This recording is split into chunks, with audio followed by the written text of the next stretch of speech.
Mike, we're continuing our What I Love About Comics video series, so let us know another thing that you love about comics. Okay. Okay, now that that's the latest out of the way. Okay, comics. I've been talking about these a lot, and you've heard me talk a lot about writers. You haven't heard me talk much about artists. Why? Because I'm always mainly a story guy. But there are exceptions. I love Neil Adams' work. I'm a huge fan of Walt Simonson. Bob Layton, I can sing his praises all day.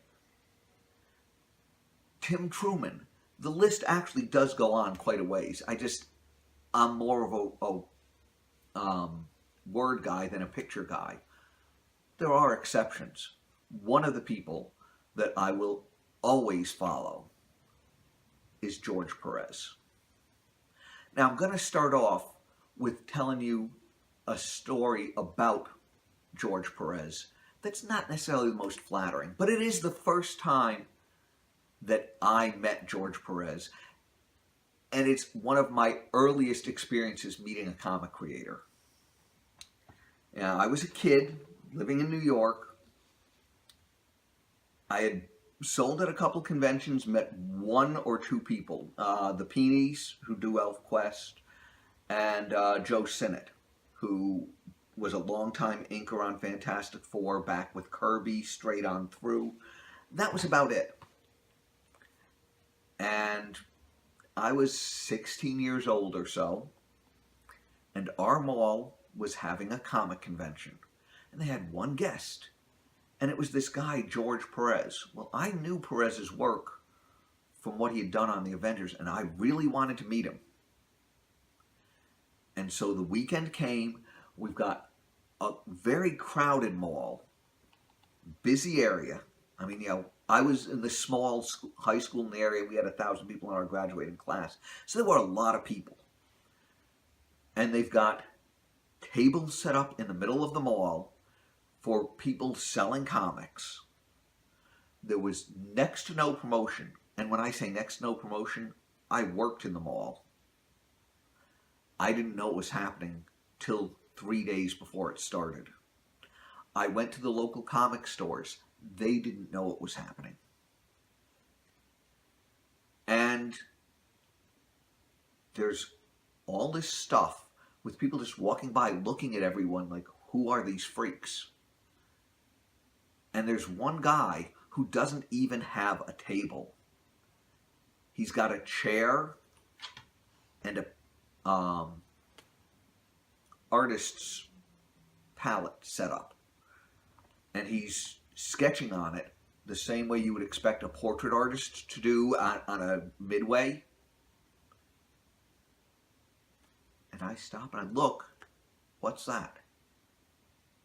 I move around to the front, and there's a sign on it. Special guest, George Perez, artist. And I go back around, realizing, hey, I know who this guy is. I'd like to meet him and talk to him. And he's working on a, as it turns out, commission piece of The Unknown Soldier. So I stop and I'm watching him. Oh, by the way, this is on my lunch break at work. And he turns around to see this gawky kid just sort of staring at him. I'm pretty sure all weekend he had had people stopping and staring, what the hell are you doing, type of thing. So he wasn't in a great mood. Matter of fact, he sort of snapped, like, what do you want? I was just watching you draw. Well, go away, I'm busy. That's the first and only time I've talked to George Perez. Now, why do I tell you this story?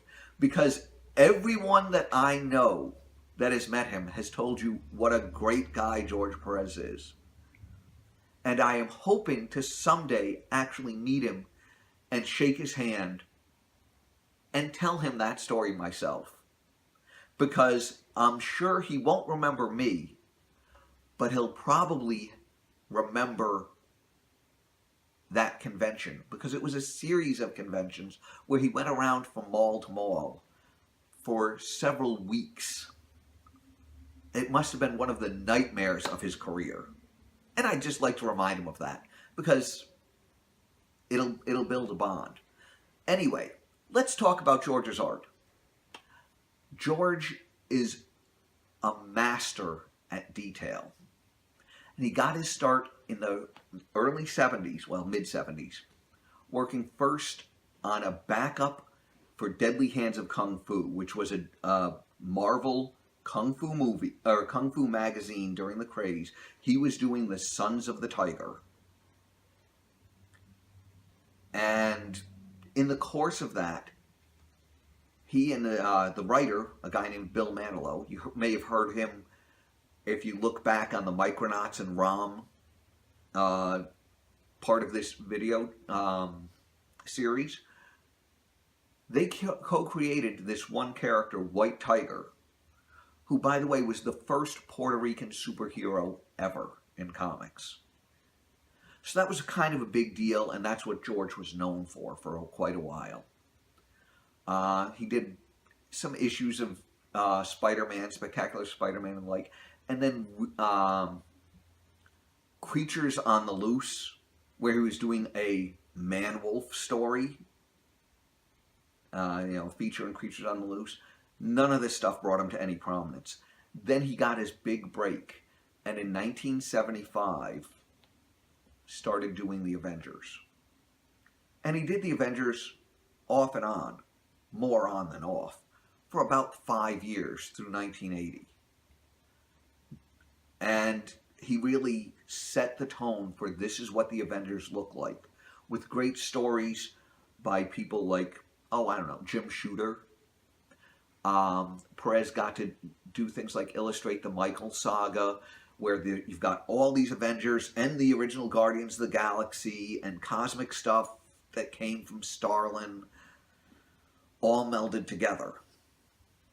And it was beautiful. At the same time, he was also doing fill-in issues for Fantastic Four and assorted issues here and there. Several issue run of Marvel 2-in-1. Again, check our earlier series, you'll hear a little bit about that. And a lot of covers. Then, by early 80s, Perez was feeling burned out at Marvel. Somewhat on the outs, because he didn't want to do things the way they wanted to do. But he had gotten a reputation for being able to do the team books and the 7 million characters. And, as I said, gorgeous artwork, great detail. So he jumped ship from Marvel and went over to DC, where he instantly started doing Justice League of America. And did that from around 1980 till about 83. In the meantime, he was also doing a Firestorm backup in the pages of Flash.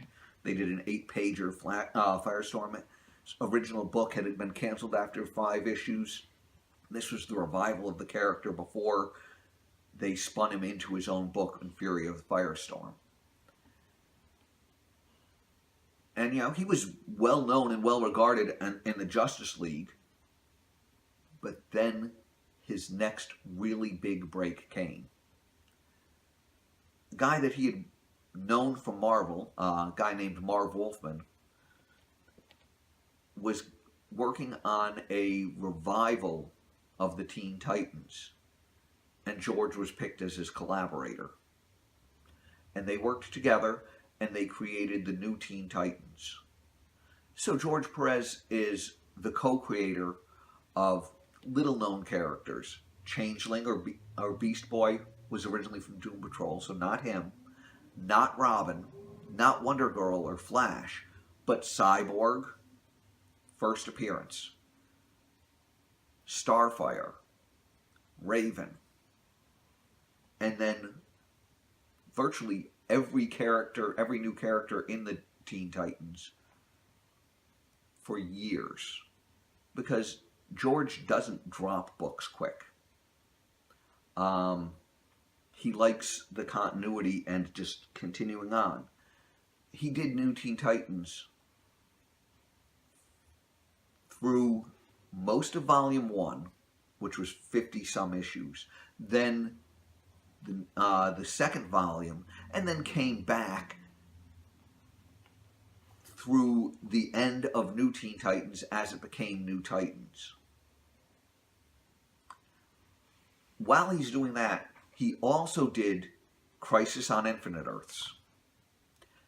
And then after Crisis, co-wrote and drew Action Comics featuring Superman during the Byrne revamp, and then started the Wonder Woman revamp, which he drew for the first 24 issues, and then continued on as writer through issue 62. So, like I said, he tends to stick around just a little bit. He's also known for large runs on Silver Surfer and, well, obviously I mentioned the Wonder Woman. Superman during the New 52, he started that off. But for a while, he broke from comics because at both Marvel and DC, where he was the big go-to guy, he had problems with two of their big epic event miniseries. At DC, War of the Gods, which spun out of his Wonder Woman work, and he was trying to draw Wonder Woman and War of the Gods. He couldn't finish up, so they had someone else finish for him. And then over at Marvel for the first Infinity Gauntlet, which he started off as the artist, and then ended up getting replaced part of the way through by Ron Lim because he couldn't make the details and schedule at the same time. He always wanted to have that full detail.